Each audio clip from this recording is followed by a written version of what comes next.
Assalamualaikum warahmatullahi wabarakatuh. Saya Akhedi Putra dari kelas 11 IPA 4 absen 4. Puji dan syukur mari kita panjatkan kepada Allah Subhanahu wa taala yang telah memberikan kepada kita semua nikmat sehat di masa pandemik ini. Salawat serta salam semoga tetap tercurah kepada junjungan kita Nabi Muhammad SAW yang telah membawa kita dari zaman jahiliyah menuju zaman ilmu yang terang benderang seperti sekarang ini, juga kepada keluarganya, sahabatnya, serta para pengikutnya, dan sampailah kepada kita selaku umatnya. Amin. Hadirin yang dirahmati Allah, di sini saya bukan berdakwah, lebih kayak berbagi ilmu sedikit mengenai bagaimana seorang pelajar remaja dapat mengatur pergaulan dan pelajarannya dengan imbang. Sebagai seorang pelajar, kita harus dapat mengatur diri kita sendiri dalam bergaul agar tugas utama kita yaitu belajar tidak ditinggalkan.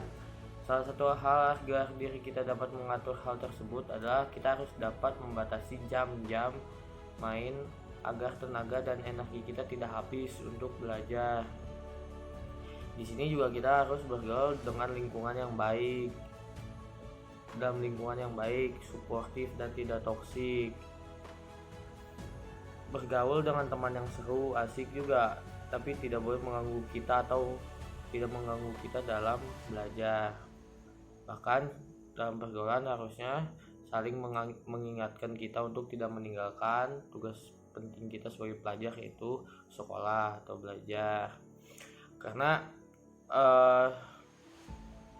sebagai remaja tidak mungkin dipungkiri bahwa ya kita butuh hiburan untuk melepas penat dari tugas, mengembalikan mood kita. Tapi kita harus memahami batasan main tersebut. Kita harus memiliki lingkungan pertemanan yang saling support, mendukung satu sama lain, mengingatkan kita untuk belajar.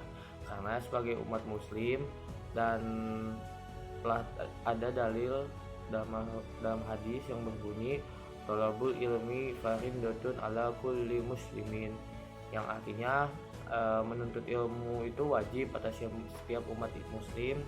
Itu dari hadis riwayat Ibnu Majah, bahwasannya kita sebagai manusia telah diperintahkan untuk menuntut ilmu setinggi-tingginya atau sebanyak-banyaknya, karena dari ilmu tersebut kita dapat membedakan mana yang benar dan mana yang salah, bagaimana kita bersikap di lingkungan sekitar dalam kehidupan kita yang sosial ini, dan yang paling penting ilmu itu dapat membawa kita selamat di dunia dan di akhirat. Sekian dari hal yang saya tahu mengenai bagaimana cara kita mengatur pergaulan dan belajar sebagai seorang pelajar atau remaja. Maaf apabila ada kekurangan dan kesalahan dari tutur kata atau sikap saya di video ini. Saya minta maaf sekali lagi. Wassalamualaikum warahmatullahi wabarakatuh.